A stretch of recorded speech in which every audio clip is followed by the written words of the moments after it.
Hello बच्चों, आपका ये अगला चैप्टर है ऊष्मीय प्रसार कैलोरीमिति। ऊष्मीय प्रसार तो देखो, ये जो ऊष्मा होती है वो एक प्रकार की ऊर्जा ही होती है। तो उसका प्रसार किस तरीके से होता है और क्यों होता है? तो जो ऊष्मा का प्रसार होता है, दो वस्तुओं अथवा दो निकायों के बीच उनके तापांतर के कारण। अगर तापांतर ज़्यादा होगा तो ऊष्मा का प्रसार भी ज़्यादा होगा। अगर तापांतर कम है तो ऊष्मा का प्रसार भी कम होगा। तो तापांतर का मतलब निकल के आता है उनके ताप से। अब जैसे कोई वस्तु हमने हाथ से छू के देखी तो हम कहेंगे, अगर हमें ज़्यादा गर्म लग रही है वो, तो हम कहेंगे इसका ताप ज़्यादा है, और कम गर्म लग रही है तो कहेंगे इसका ताप कम है। तो सबसे पहली बात निकल के आती है यहाँ पर ताप। ताप क्या होता है? तो देखो, ताप का मतलब ये होता है कि कोई वस्तु किसी दूसरी वस्तु के साथ तापीय समय में है अथवा नहीं है, ये बताता है। यानी ताप किसी वस्तु का वह गुण होता है जिससे हमें ये पता चलता है कि वह किसी दूसरी वस्तु के साथ तापीय समय में है अथवा नहीं है। क्या कहलाता है वो? ताप। अगर तापीय समय में होगा तो दोनों वस्तुओं को छूने पर उनके ताप एक समान प्रतीत होंगे। तापीय समय में नहीं है तो हमें ताप उनके अलग अलग लगेंगे। उसके बाद आती है ऊष्मा। तो ऊष्मा मैंने बताया एक प्रकार की ऊर्जा होती है। ऊष्मा क्या होती है? एक प्रकार की ऊर्जा, और इसका प्रसार दो वस्तुओं अथवा निकायों के बीच उनके तापांतर के कारण होता है। तो हम ऐसे भी कह सकते हैं भाई कि तापांतर के कारण प्रभावित होने वाली ऊर्जा क्या कहलाती है? ऊष्मा या ऊष्मीय ऊर्जा। तो जैसे हम आग के पास बैठते हैं, इस तरीके से हाथ सेकते हैं, तो ऊष्मा आग के पास ज़्यादा होती है तो वहाँ से वो हमारे हाथों के पास आ जाती है, जिससे हमारे हाथ गर्म हो जाते हैं। तो वो किस वजह से आई? तापांतर के कारण, क्योंकि हमारे हाथों का ताप कम था और उसका ताप ज़्यादा था। और जितना अंतर ज़्यादा होगा उतना ही ऊष्मा भी ज़्यादा आएगी। तो प्रत्येक वस्तु में भाई जो ऊष्मा का प्रसार अलग अलग तरीके से होता है।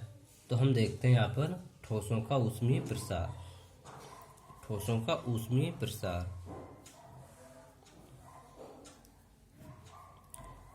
ठोसों का ऊष्मीय प्रसार। देखो, जो पदार्थ होते हैं वो तीन प्रकार के होते हैं: ठोस, द्रव और गैस। तो अगर हम किसी गैस को गर्म करें भाई, तो गैस को गर्म करेंगे तो वो उसका आयतन बहुत ज़्यादा बढ़ जाएगा और पूरे आयतन में वो फैल जाएगी। तो गैस के गुण अलग तरीके से होंगे और इसके गुण अलग तरीके से होंगे, क्योंकि गैस का कोई निश्चित आयतन भी नहीं होता है। जिस बर्तन में रख देते हैं हम, उसी बर्तन का आकार ग्रहण कर लेती है और पूरे आयतन में फैल जाती है ना। ये गैस के गुण हैं। और गैसों को हम आराम से दबा भी सकते हैं, लेकिन ठोसों को नहीं दबा सकते। और कोई गैस है तो उसका जो घनत्व होता है वो ठोसों और द्रवों की तुलना में बहुत ज़्यादा कम होता है। ठीक है, तो हम यहाँ पर देखते हैं ठोसों को ऊष्मीय प्रसार। अब देखो, जो ठोस होते हैं उसको हम गर्म करें तो उसमें तीन तरीके का प्रसार होता है। नंबर एक, जैसे अगर हमने ठोस को गर्म किया तो उसकी केवल लंबाई में वृद्धि ज़्यादा हो गई, चौड़ाई में और ऊंचाई में वृद्धि की तुलना में। यानी लंबाई ज़्यादा बढ़ गई चौड़ाई और मोटाई की तुलना में या ऊंचाई की तुलना में, तो हम उसे कहेंगे रेखीय प्रसार। क्या कहेंगे? रेखीय प्रसार। और अगर हम पदार्थ की ऐसी आकृति है कि उसको गर्म किया तो लंबाई भी बढ़ी और चौड़ाई भी बढ़ी, तो उसे कहेंगे क्षेत्रीय प्रसार। और अगर ऐसी आकृति है किसी पदार्थ की, किसी ठोस की, जिसको गर्म करने पर लंबाई, चौड़ाई और मोटाई भी बढ़ गई, तो उसे कहेंगे आयतन प्रसार। तीन तरीके के प्रसार होंगे: रेखीय प्रसार, क्षेत्रीय प्रसार और आयतन प्रसार। ठीक है, देखते हैं जरा। तो पहला है रेखीय प्रसार। रेखीय प्रसार। तो मैंने बताया था भाई कि केवल लंबाई बढ़े। ठीक है, तो यहाँ लिख देंगे केवल केवल लंबाई में प्रसार होने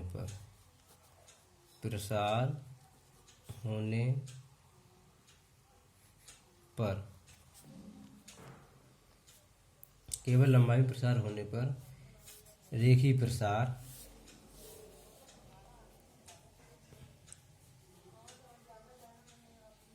प्रसार कहलाता है।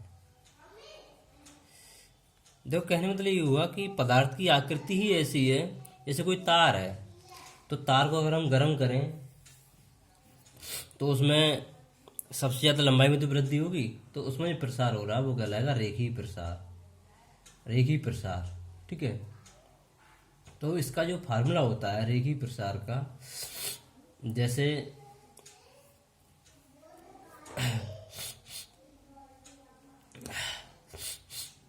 जैसे हमने किसी पदार्थ को गर्म किया भाई, तो जो उसकी लंबाई पहले थी वो लंबाई में वृद्धि हो जाएगी। ठीक है,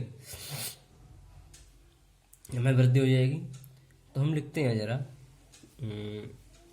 इसको निकालते हैं। कोई क्षण है, ठीक है, किसी क्षण को गर्म करने पर उसकी लंबाई में वृद्धि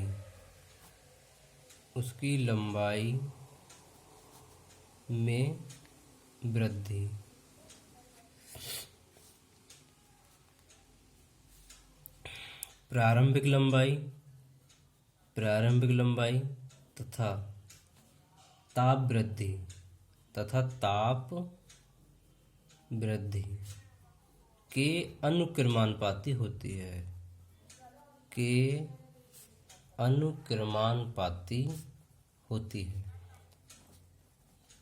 देखो माना प्रारंभिक लंबाई कैपिटल एल तथा ताप वृद्धि डेल्टा टी है, तब देखो ये कहा जा रहा है कि अगर हम किसी छड़ का या तार का ताप बढ़ाएं तो उसकी जो लंबाई में वृद्धि होगी वो उसकी प्रारंभिक लंबाई और ताप वृद्धि के क्या होगी, अनुक्रमानुपाती। ताप लंबाई में वृद्धि कितनी होगी, डेल्टा एल। ठीक है, और वो प्रारंभिक लंबाई और ताप के कैसी है, अनुक्रमानुपाती। अब यहाँ पर इसको हटाएंगे तो कांस्टेंट आ जाता है, तो डेल्टा एल बराबर यहाँ पर कांस्टेंट आ जाएगा एल्फा एल डेल्टा टी। ये जो एल्फा आ रहा है, एल्फा को कहते हैं रेखीय प्रसार गुणांक। अब देखो प्रत्येक पदार्थ के लिए अलग अलग होगा, लोहे के लिए अलग, कॉपर के लिए अलग, एल्युमिनियम के लिए अलग। तो यहाँ से एल्फा बराबर क्या हो जाएगा, एल्फा बराबर हो जाएगा डेल्टा एल बटे एल डेल्टा टी। तो ये फार्मूला हमने निकाल दिया रेखीय प्रसार का। ठीक है, एल्फा क्या हो गया, रेखीय प्रसार गुणांक। इसके बाद आता है क्षेत्रीय प्रसार गुणांक। क्या आएगा, क्षेत्रीय प्रसार गुणांक। क्षेत्रीय प्रसार गुणांक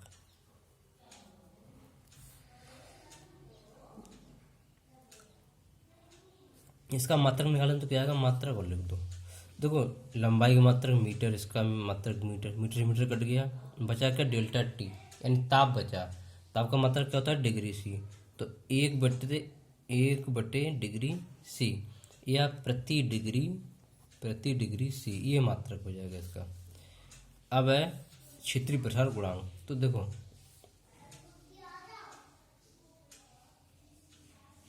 अभी हमने रेखीय प्रसार गुणांक निकाला था, अब निकालते हैं क्षेत्रीय प्रसार गुणांक। देखो हमने कहा था कि अगर लंबाई के साथ साथ चौड़ाई में भी वृद्धि हो जाए, यानी किसी पदार्थ को गर्म करें तो उसकी लंबाई में भी वृद्धि हो और चौड़ाई में भी वृद्धि हो, यानी कोई इस तरीके का पदार्थ लिया गया है कि अगर हम उसको गर्म करें गर्म करें तो उसकी लंबाई के साथ चौड़ाई भी बढ़ जाए, तो उसे कहेंगे हम क्षेत्रीय प्रसार।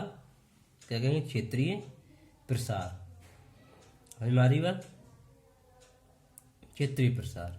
ठीक है, और इसको लिखते हैं ए से। किससे लिखेंगे? ए से। तो देखो, माना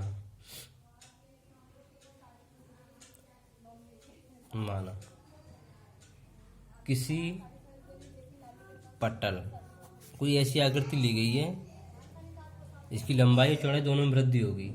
अब तार नहीं है। माना किसी पटल का प्रारंभिक क्षेत्रफल कैपिटल ए है तथा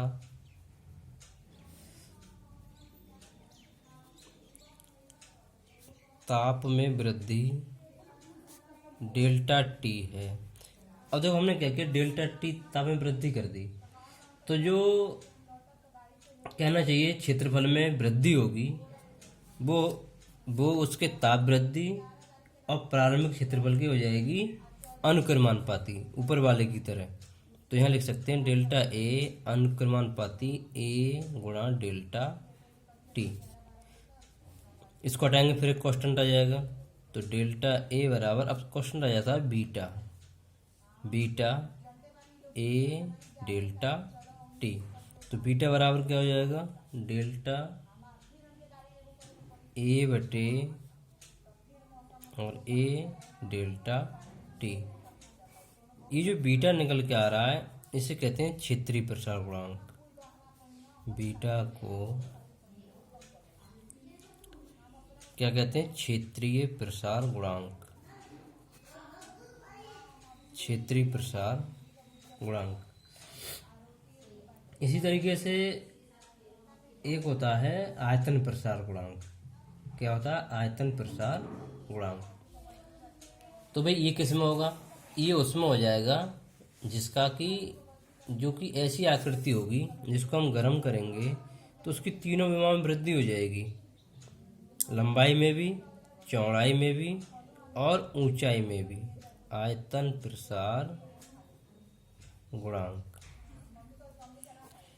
लिख देते हैं सीधा सीधा। इसको लिखते हैं बी से, डेल्टा बी अनुक्रमानुपाती बी गुणा डेल्टा टी।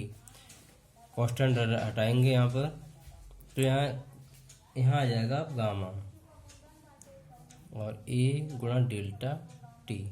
तो गामा बराबर क्या हो जाएगा? डेल्टा बी बटे ए बी होगा बी और ये डेल्टा टी। तो यहाँ पर जो गामा निकल के आ रहा है उसे कहते हैं आयतन प्रसार गुणांक। आयतन प्रसार गुणांक। अब ये उस पर डिपेंड करेगा कि नहीं आकृति कैसी है। अब देखो, इसमें पहले वाले में केवल एक विमा आ रही थी, इसमें दो विमाएं आ गई और इसमें तीन विमाएं आ गई। तो अगर हम तीनों में संबंध निकालें, अल्फा अनुपात बीटा अनुपात गामा, तो जो होता है 1:2:3। तो ये अगला हेडिंग है जल का असंगत प्रसार। तो देखो, जल का असंगत प्रसार का मतलब ये हुआ कि जो जल के अलावा जो भी द्रव होते हैं, अगर हम उनको गर्म करें, क्या करें? द्रवों को गर्म करें, जल के अलावा जो भी है, ठीक है, तो वो आयतन में बढ़ते हैं। कहने मतलब ये हुआ कि अगर हम द्रव को गर्म करें तो उसका आयतन बढ़ता है, लेकिन जल का ऐसा नहीं होता। जल को हम गर्म करेंगे तो जब जल को गर्म करते हैं तो उसका आयतन पहले कम होता है, लेकिन बाद में वो बढ़ना शुरू हो जाता है। तो इसे कहते हैं जल का असंगत प्रसार। जब जल को हम 0 से 4 डिग्री सी तक गर्म करें, ठीक है, पहले जल का जो ताप है वो कितना 0 डिग्री सी है, इससे हमने बढ़ा के कर दिया 4 डिग्री सी, तो उसका जो आयतन है पहले घटेगा, समझ में आई? और 4 डिग्री सी के बाद 4 डिग्री सी के बाद ये आयतन बढ़ना शुरू हो जाएगा। तो कहने मतलब ये हुआ कि जब इसका ताप 4 डिग्री सी होगा, जब इसका ताप 4 डिग्री सी होगा तो इसका जो आयतन है वो सबसे कम होता है, यानी जल का आयतन सबसे कम होगा 4 डिग्री सी पर। 4 डिग्री सी से कम हो जाएगा तब भी बढ़ जाएगा वो। जैसे जल का ताप 4 डिग्री सी है तो आयतन हो गया सबसे कम, आयतन हो गया इसका कम। अब इसका ताप हम बढ़ा दें, 4 डिग्री सी से ज़्यादा कर दें तो आयतन बढ़ जाएगा, और 4 डिग्री सी से कम कर दें तब भी आयतन बढ़ जाएगा। तो कहने मतलब ये हुआ कि जल का जो घनत्व होता है वो 4 डिग्री सी पर सबसे अधिक होता है। तो 4 डिग्री सी पर आयतन कम, आयतन कम, घनत्व अधिक, घनत्व अधिक। तो कहने मतलब ये हुआ, इसे कहते हैं जल का असंगत प्रसार, कि गर्म कर रहे हैं तब भी आयतन में कमी हो रही है, और जब वो जम रहा है तब भी आयतन में कमी हो रही है, ठंडा हो रहा तब भी। ठीक है, इसे जल का असंगत प्रसार। अब भाई असंगत प्रसार के कई एग्जाम्पल हमारे जीवन में आते हैं। पहला होता है कि जाड़ों में पहाड़ी चट्टानें फट जाती हैं। जो ठंड का मौसम आता है तो उसमें चट्टानें होती हैं पहाड़ों पर, वो फट जाती हैं। तो उसका फटने का कारण क्या है कि जब मौसम ठंडा होता है तो उन पहाड़ियों के अंदर जो पानी भरा हुआ होता है वो जमना चालू हो जाता है। जब वो जमता है तो उसका आयतन बढ़ता है। पानी जब पिघला हुआ तो आयतन कम होगा, जब वो जमता है तो आयतन उसका बढ़ जाता है। आयतन बढ़ जाएगा, चट्टानें फट जाएंगी। ऐसे ही टंकी के पाइप होते हैं, टंकी के पाइप, उनमें जब पानी जा रहा होता है तो जैसे ही मौसम ठंडा हुआ तो टंकी के अंदर का पानी जम जाता है, आयतन बढ़ता है उसका, तो टंकी के पाइप फट जाते हैं। ऐसे ही पौधे होते हैं, पौधे, फसल, अगर ठंड का मौसम ज़्यादा ठंडा हो गया तो वो भी फट जाते हैं। तो उसका यही कारण है कि जब जो टहनियाँ होती हैं पौधों की, उनके अंदर पानी होता है भरा हुआ, तो वो पानी जमता है, जमने से उसका आयतन बढ़ता है और उससे जो है टहनी फट जाती है। तो पहला है जाड़ों में पहाड़ी चट्टानें क्यों फट जाती हैं। जाड़ों में पहाड़ी चट्टानें क्यों फट जाती हैं, क्यों फट जाती हैं। दूसरा है अत्यधिक ठंड में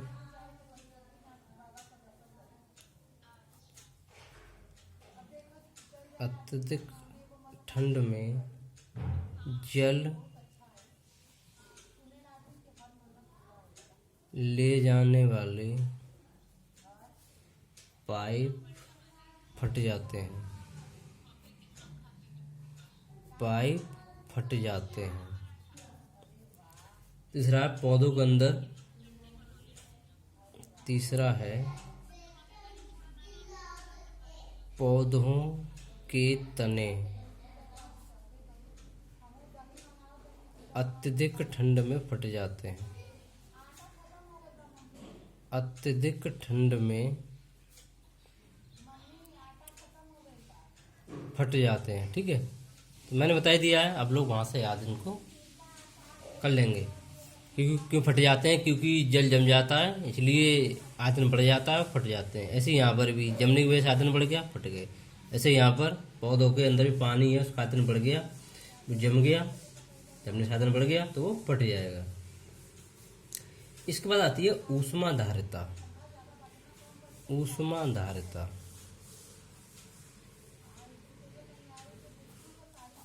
ऊष्माधारिता तो देखो, ऊष्माधारिता का मतलब होता है कि जो ताप परिवर्तन करने के लिए, जैसे कोई वस्तु है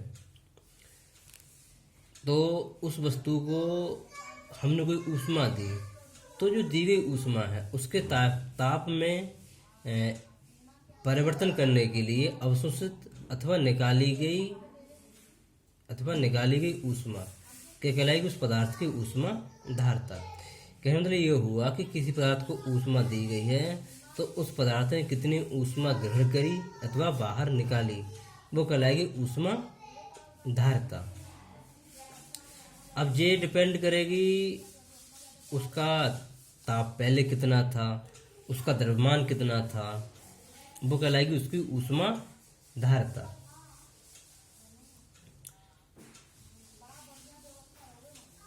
दोबारा से फिर सुनेंगे। किसी पदार्थ को गर्म करने के लिए आवश्यक ऊष्मा की मात्रा, जैसे कोई पदार्थ हमको गर्म करना है तो उसको जो ऊष्मा दी जा रही है उसकी मात्रा पदार्थ के द्रव्यमान और पदार्थ का ताप क्या है उस पर डिपेंड करती है। तो इसकी परिभाषा लिख सकते हैं कि किसी पदार्थ को दी गई ऊष्मा की वह मात्रा जो उसके ताप में एकांक परिवर्तन करने के लिए अवशोषित अथवा बहिष्कृत की जाती है, पदार्थ की ऊष्मा धारता कहलाती है। लिख देते हैं, किसी पदार्थ को दी गई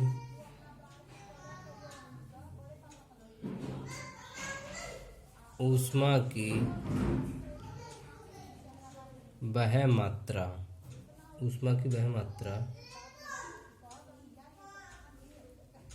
जो उसके ताप में एकांक परिवर्तन करने के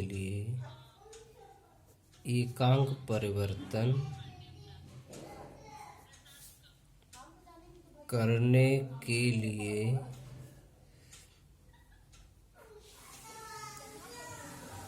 अवशोषित अथवा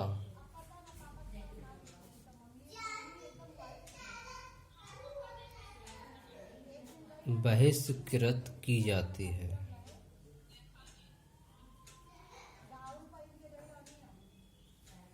उस पदार्थ की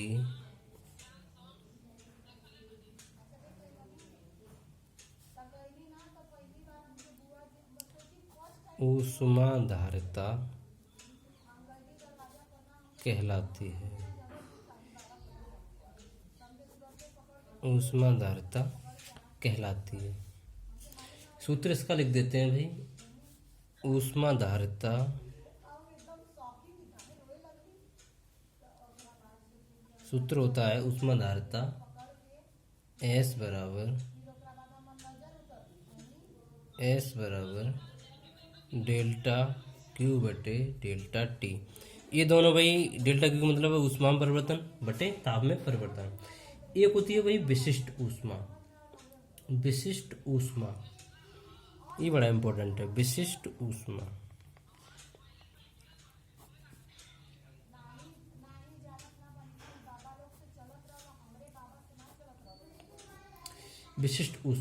देखो, विशिष्ट ऊष्मा मतलब होता है किसी पदार्थ को दी गई ऊष्मा की वह मात्रा जो उस पदार्थ के एकांक द्रव्यमान का ताप 1 डिग्री से बढ़ाने के लिए आवश्यक होती है। ये समझ में आई बात? किसी पदार्थ को दी गई ऊष्मा की वह मात्रा जो किसी पदार्थ के एकांक द्रव्यमान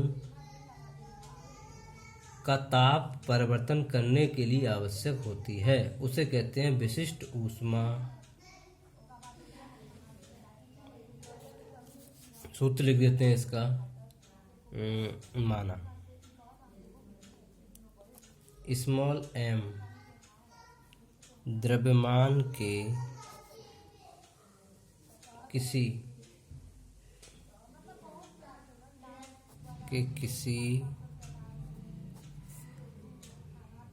पदार्थ द्वारा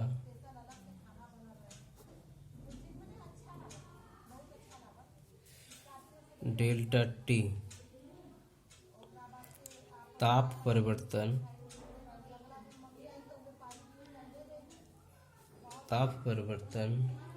के लिए डेल्टा क्यू ऊष्मा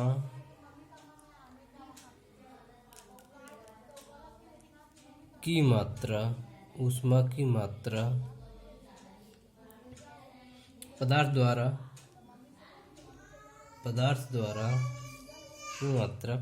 द्वारा ग्रहण अथवा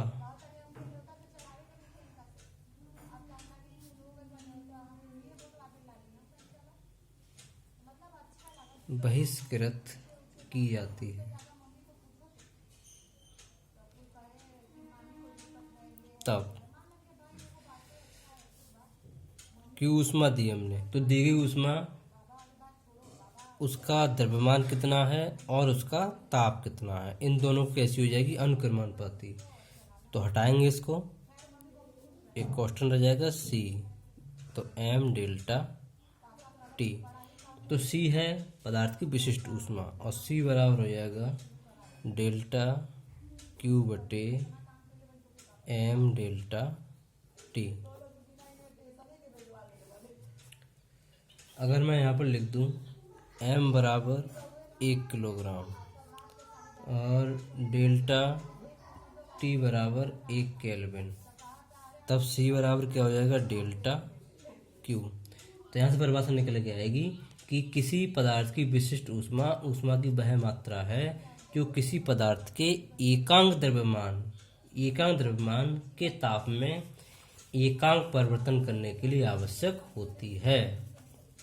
दोबारा सुने, ऊष्मा की वह मात्रा जो कहना चाहिए 1 किलोग्राम या एकांक द्रव्यमान का ताप 1 डिग्री सी परिवर्तित करने के लिए आवश्यक होती है, वो कहलाती है विशिष्ट ऊष्मा।